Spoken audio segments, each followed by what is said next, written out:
Hello বন্ধুরা, সবাই ভালো আছো? আবার একটা নতুন মিনি ব্লগ নিয়ে চলে এলাম। গাড়ির ইন্স্যুরেন্স করতে গেছিলাম, কি ঝামেলা।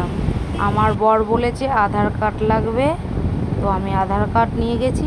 ওখানে গিয়ে বলছে যে তোমার প্যান কার্ড লাগবে, যেহেতু আমার নামে গাড়িটা আছে তাই জন্য সব ডকুমেন্টস আমার লাগবে।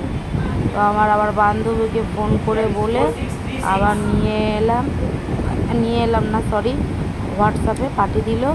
পাঠিয়ে দিতে গাড়ির ইন্স্যুরেন্সের কাজ করছিলাম, তো দেখলাম যে আমার আগে আরেকজন আছে, তাকে করে ছেড়ে দিচ্ছে।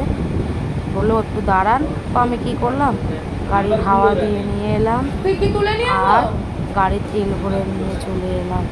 ততক্ষণও দেখি না ওনার হয়নি। কতক্ষণ ধরে বসেছিলাম, মাথা খারাপ হয়ে গেছিল। তারপরে আমারটা ধরেছে, ধরতে আবার বলছে লিঙ্ক নেই।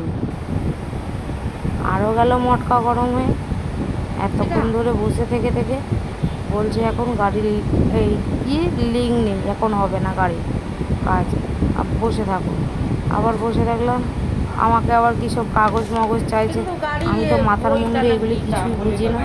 এই লাইফে ফার্স্ট গেছিলাম করতে। এগুলি ছেলেদের কাজ, এগুলি কি মেয়েদের কাজ?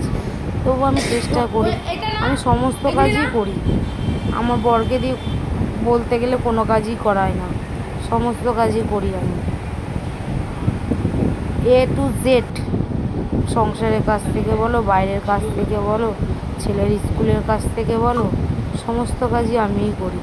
আমার বর কোনো কাজই করে না। তো যাই হোক, তো করে নিয়ে আমারটা নিয়ে বসেছে এখন করতে, এই যে করছে। তো আগের পুরনো কাগজ চাইলো, সেটাও দিয়ে দিলাম।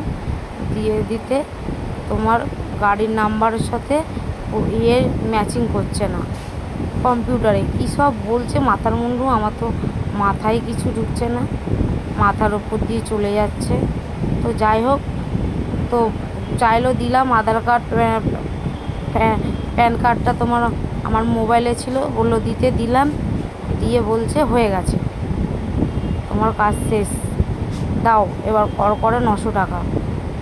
তো 900 টাকা দিলাম, দিয়ে বলে 5 মিনিট বসো, তোমার কাগজটা এক্ষুনি বেরাবে।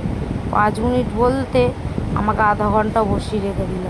বসে থেকে আমি জিজ্ঞাসা করছি